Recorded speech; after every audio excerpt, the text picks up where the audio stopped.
안녕하세요. 퍼펙트 디펜스입니다. 현대전은 더 이상 육중한 탱크나 눈에 보이는 전투기만의 싸움이 아닙니다.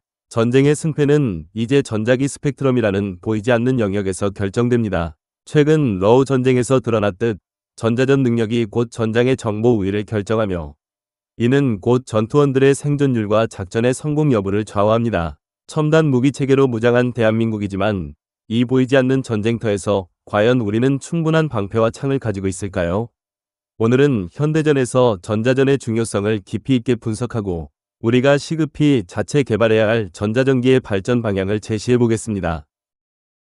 한국은 그동안 전자전 임무를 외국 전력에 많이 위존해 왔습니다. 우리가 개발한 ALQ200K 같은 전자전 포드를 전투기에 달 수는 있지만 그것은 보통 내 몸 지키기 위주의 소형 장비라서 넓은 지역을 동시에 재밍 전파 교란하기엔 한계가 있습니다.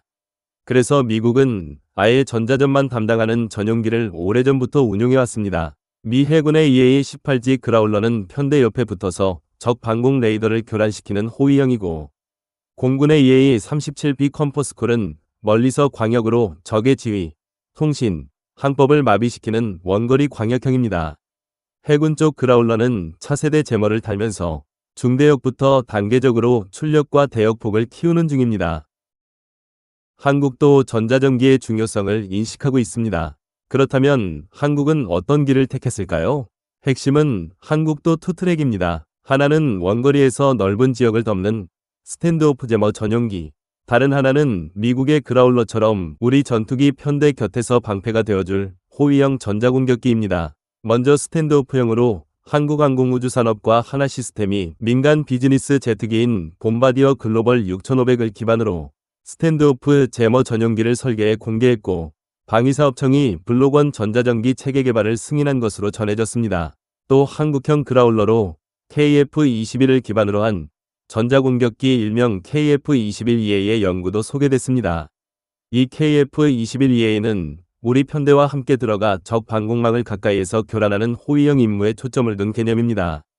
결론적으로 스탠드오프형과 호위형을 모두 확보해야 한다는 방향성은 분명히 설정했습니다. 군사 전문가들과 국내외 군사 전문지들은 현대전을 네트워크 중심전이자 정보 우위 전쟁으로 정의합니다. 즉, 아군과 적군이 서로의 정보를 얼마나 정확하게 수집하고 적의 정보망을 얼마나 효과적으로 파괴하느냐가 승패를 결정합니다. 이 핵심적인 역할을 수행하는 것이 바로 전자전기입니다. 전자전기는 아군의 스텔스 전투기나 폭격기가 적의 방공망 깊숙이 침투하기 전에 먼저 적의 레이더를 무력화하여 안전한 통로를 열어주는 게임 체인저 역할을 수행합니다. 미국의 작전 사례에서도 입증되었듯 현대전에 전자전기가 투입되는 것과 그렇지 않은 것의 아군 손실률 차이는 극명하게 나타납니다.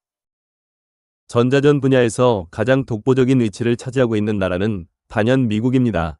그들의 전자전 전력은 우리가 지향해야 할 기준점을 제시합니다. 미국 해군과 공군의 핵심 전자전기인 EA-18G 그라울러는 현재 현존하는 최강의 전자전기로 평가받습니다.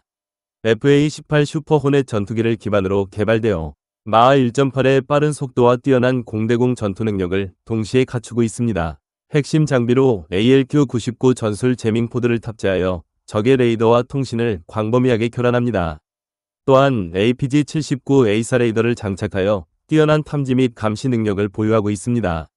유명한 전자전 케이스로 모의 공중전에서 F-22 랩터와 같은 최강의 스텔스 전투기의 레이더까지 무력화시키며 격추시키는 놀라운 능력을 입증했습니다. 이는 스텔스 기술이 발전해도 강력한 전자전 공격 앞에서는 취약할 수 있음을 보여줍니다. 그러나 미국은 그라울러에서 만족하지 못하고 있습니다. 미국은 이미 그라울러를 넘어설 차세대 시스템을 개발 중입니다. 바로 NGJ입니다. 기존 ALQ-99 포드의 구형 진공관 기술을 대체하여 지라갈륨 기반의 A사 기술을 적용합니다.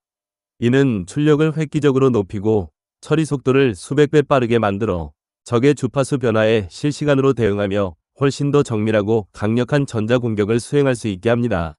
NGJ는 적의 특정 주파수만 공격하는 것이 아니라 다수의 주파수 대역을 동시에 제밍하고 가짜 신호를 주입하는 등 고도화된 공격이 가능합니다. 이는 미래의 전자전이 광대역 고출력 다기능으로 진화하고 있음을 명확히 보여줍니다. 그럼 우리의 골칫거리들인 중국과 북한의 GPS 교란과 전자전 재밍 능력을 알아보겠습니다. 우리가 전자전기를 시급히 확보해야 하는 가장 직접적인 이유는 바로 인접한 중국과 북한의 고도화된 전자전 능력 때문입니다. 북한은 이미 수년 전부터 남한의 수도권 및 중부 지역을 향해 GPS 교람 전파를 여러 차례 발사하며 전자전 능력을 시연했습니다. 북한의 GPS 교란 장치는 민간 GPS 기반 장비에 큰 타격을 줄 수 있으며 국경 지역에서 100km 이상의 광범위한 지역에 영향을 미칠 수 있는 능력을 갖춘 것으로 분석됩니다. 북한의 GPS 교란은 단순한 혼란을 넘어섭니다. 민간 항공기, 선박, 드론, 스마트시티 등 GPS 기반 인프라 전체를 블랙아웃 상태로 만들 수 있는 심각한 위협입니다. 또한 우리 군이 사용하는 첨단 정밀 유도 무기 등의 항법 시스템을 마비시켜 무력화하려는 고도의 전략적 의도를 담고 있습니다.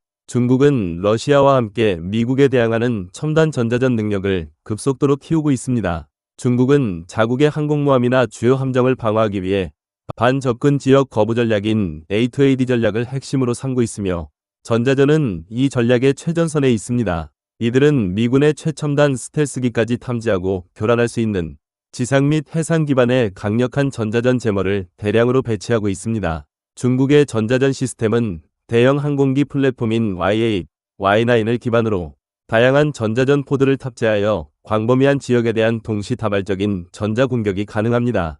이는 한반도 유사시 주한미군과 한국군의 작전 수행 능력을 심각하게 저해할 수 있는 수준입니다. 결론적으로 한국은 이미 전자전 위협에 포위되어 있으며 이 위협에 대응하고 아군을 보호할 전자전의 방패가 시급한 상황입니다. 한국이 전자전기를 자체 개발해야 하는 이유를 크게 세 가지로 압축할 수 있습니다. 첫 번째, 시급히 전자전기를 개발해야 하는 이유로 우리나라는 현재 미국의 EA-18G 그라울러 같은 전용 전자전기를 보유하고 있지 않습니다. 이는 전략적으로 치명적인 공백입니다. 우리가 전자전기를 자체 개발해야 하는 결정적 이유로 전략 자산의 해외 의존도를 서둘러 해소해야 합니다. 그라울러 같은 첨단 전자전기는 미국이 전략 자산으로 분류하여 동맹국이라도 쉽게 판매하지 않거나 판매하더라도 핵심 재밍 기술이 담긴 소프트웨어 소스 코드를 제공하지 않습니다. 우리가 자체 개발하지 않으면 전시 상황에서 미국의 파견 지원에만 의존해야 하며 이는 우리 군의 독자적인 작전 수행 능력에 심각한 제약을 초래합니다. 두 번째로 한반도 환경에 최적화된 시스템 구축입니다. 우리의 지리적 특수성과 작전 환경은 미국의 그것과 다르다는 점입니다. 미국이 개발한 전자전 장비는 태평양이나 대서양의 광활한 해역에서의 작전을 고려해 만들어진 경우가 많습니다. 하지만 한반도는 좁은 산악형 반도 지형이고 북한과 매우 가깝고 중국도 인접해 있습니다. 우리만의 특수한 작전 환경에 최적화된 전자전 장비가 필요합니다. 예를 들어 북한의 GPS 교란에 대응하기 위한 항재밍 기술도 한반도의 지형과 기후, 전파 환경을 고려해 개발될 때 가장 효과적입니다. 북한과 중국의 레이더 및 통신 체계는 그들만의 고유한 특징을 가지고 있습니다. 자체 개발을 통해서만 북한의 미사일 기지와 방공망의 특성을 가장 효과적으로 무력화할 수 있는 맞춤형 주파수와 재밍 전략을 설계할 수 있습니다. 세 번째로 자주국방 기술의 완성입니다. KF-21과 같은 4.5 세대 전투기를 독자 개발하는 시점에서 그 전투기를 안전하게 보호하고 전투력을 극대화할 전자전기를 자체 개발하는 것은 자주국방 기술 역량의 마지막 퍼즐을 맞추는 일입니다. 그럼 한국형 전자전기의 개발 계획과 목표를 살펴보겠습니다. 한국형 전자전기 사업은 2026년부터 2034년까지 약 1조 9천억 원이 투입되는 국가적 핵심 과제입니다. 그 목표는 다음과 같습니다. 첫 번째로 스탠드오프 전자전 능력 확보입니다. 이는 적의 방공망 사정거리 밖인 약 200에서 250km, 원거리 상공에서 강력한 전자파를 투사하여 적의 레이더를 무력화하는 것입니다. 장거리 전자전기의 플랫폼으로 글로벌 6500이 유력합니다. 스탠드오프 제머로 장시간 항속거리와 높은 발전 용량을 위해 대형 비즈니스 제트기 플랫폼을 기반으로 개발하는 것입니다. 두 번째로 지라갈륨 기반의 A사 재밍 기술 국산화입니다. 그라울러의 차세대 버전인 NGJ처럼 고출력, 고효율의 지라갈륨 기반 A사 소자를 사용하여 기존 그라울러 대비 2에서 3배 이상 강력한 전자파 출력을 확보해야 합니다. 이는 우리가 미사일 재밍은 물론 적의 레이더 자체를 물리적으로 파괴할 수 있는 잠재력을 갖는 것을 의미합니다. 세 번째로 AI 기반의 초광대역 전자전 체계 구축입니다. AI 기반 전자전의 중요성을 간파한 카이가 전자전과 인공지능을 묶은 전용 연구센터를 만들었다는 소식이 있는데 아주 적절하고 정확한 결정을 한 것입니다. 앞으로의 전투는 AI 없이 설명할 수 없습니다. 적의 전자전에 인간보다 빠르게 대응하고 동시에 다수의 위협을 추적하며 가장 효과적인 제밍 방식을 자동으로 선택하는 AI 기반의 임무 시스템을 개발해야 합니다. 이는 미래 전장에서의 우위를 결정짓는 핵심입니다. 적이 주파수를 바꾸거나 새로운 레이더를 가동하면 AI가 탑재된 전자전기는 수밀리초 이내에 적의 새로운 신호를 분석하고 가장 효과적인 대응 제밍 주파수와 방식을 계산하여 즉시 공격을 수행해야 합니다. 이는 인간의 반응 속도로는 불가능한 수준이며 AI의 학습 능력과 알고리즘이 곧 전자전의 승패를 결정하는 요소가 됩니다. 이와 관련해 미국은 이미 인공지능을 활용해 전자전을 자동화하고 고도화하고 있습니다. 미래에는 인간의 개입 없이 AI가 적의 전자신호를 감지하고 그에 맞는 대응을 실시간으로 실행하는 시대가 올 것으로 예상됩니다. 미국이 전 세계 군사력에서 절대 우위를 유지하는 가장 중요한 이유 중 하나는 바로 이런 압도적인 전자전 능력입니다.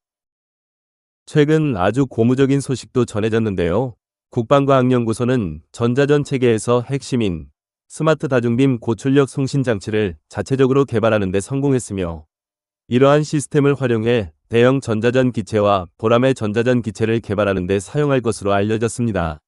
이 기술은 주변국들의 공군력 증가가 빨라지면서 전자전이 전쟁의 핵심으로 부상할 것을 예상하고 개발한 신기술로 차기 전자전기를 위해서 완성되었습니다. 디지털 기반의 제밍 전파를 연속해 발사할 수 있으며 동시에 빔 조향이 가능하고 지라갈륨 소자로 전력 증폭기를 개발해 오랜 시간 강한 전파를 송신할 수 있는 능력을 가진 것으로 알려졌습니다.